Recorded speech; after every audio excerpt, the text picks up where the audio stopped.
Hello everyone. आज हम लोग स्लिप डिस्क के डायग्नोसिस के बारे में बात करेंगे। तो डायग्नोसिस के लिए मेनली 3 टेस्ट कराए जाते हैं, सीटी स्कैन, एमआरआई और एक्सरे। इनमें से भी सबसे ज़्यादा अच्छी एमआरआई मानी जाती है, क्योंकि ये बता देती है कि कौन सी डिस्क में प्रॉब्लम है, उस डिस्क में कितनी प्रॉब्लम है, यानी कितना हर्निएशन है और कितनी डिस्क में प्रॉब्लम है। डायग्नोसिस के लिए एक एसएलआर टेस्ट कराया जाता है। एसएलआर टेस्ट का मतलब होता है स्ट्रेट लेग रेजिंग टेस्ट। इसमें क्या किया जाता है, पेशेंट को एग्जामिनेशन बेड पे लेटा दिया जाता है और एक पैर को ऊपर किया जाता है।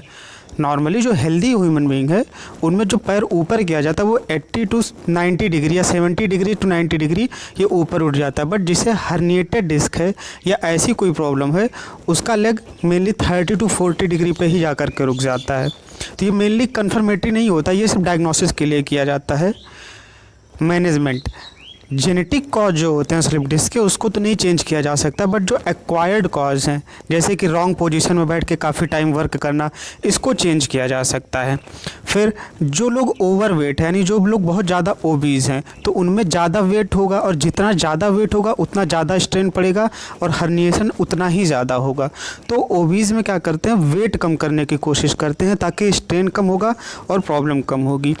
तीसरा मैनेजमेंट होता है कि जो मसल होती है वो वाटर, प्रोटीन और कार्बोहाइड्रेट की मिलकर बनी होती है, और भी कई सारे कंपोनेंट पाए जाते हैं, but protein is the main.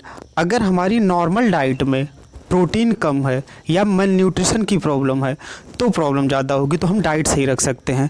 Mainly management से ही 70% केसेस में इम्प्रूवमेंट देखने को मिला है। बाकी कुछ और मैनेजमेंट होते हैं, जैसे कि जो पेन होता है वो स्पैज्म की वजह से होता है।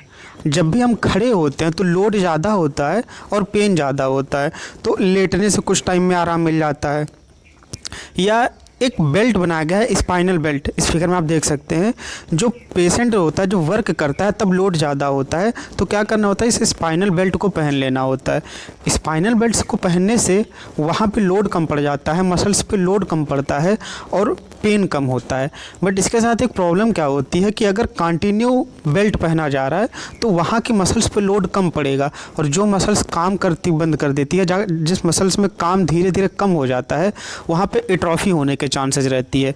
इसीलिए जो इसका यूज होता है वो ऑन ऑफ मोड में होता है, मतलब कुछ टाइम के लिए यूज़ करेंगे फिर हटा देंगे, फिर कुछ टाइम के लिए यूज़ करेंगे फिर हटा देंगे। मेडिकल ट्रीटमेंट इसका क्या होता है, तो चूँकि वहाँ पे स्पैज्म हो जाता है, इस वजह से वहाँ पे इन्फ्लेमेशन शुरू हो जाता है, तो हम लोग एंटी इन्फ्लेमेटरी ड्रग्स देंगे, स्टेरॉइडल एंटी इन्फ्लेमेटरी ड्रग्स, जैसे कि एसाइक्लोफेनेक हो गया, नेप्रोक्सिन हो गया या इटोरिकॉक्सिब हो गया। कई बार क्या होती है कि हर्निएशन की वजह से जो वहाँ की आसपास के नर्व्स में प्रॉब्लम होती है तो नर्व स्टेबलाइजर दिया जाता है, जैसे कि एमिट्रिप्टिलिन हो गया, गाबापेंटिन हो गया या प्रीगाबालिन। समटाइम्स वहाँ की बोन्स में भी प्रॉब्लम हो सकती है, वीकनेस हो सकती है, तो बोन्स के लिए कैल्शियम या विटामिन डी के टैबलेट्स दिए जाते हैं।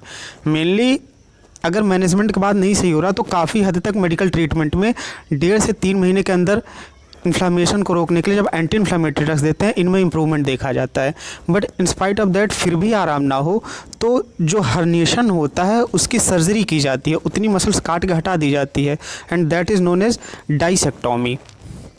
फिजियोथेरेपी, इसमें फिजियोथेरेपी भी बहुत ज़्यादा कारगर होती है। क्या किया जाता है कि ऐसी एक्सरसाइज, यहाँ पे 2 एक्सरसाइज दिखाई गई है, cat and cow position and half cobra pose. बाकी एक्सरसाइज और भी कई सारी हैं, फिजियोथेरेपी और भी कई सारी है। इनका मेन वर्क क्या होता है कि उस मसल्स का, उस लंबर रीजन के मसल्स की जिसमें प्रॉब्लम है उसकी एक्टिविटी करना, जिसमें से काफ़ी ज़्यादा इंप्रूवमेंट देखने को मिला है। तो यही है स्लिप डिस्क के बारे में। Thank you.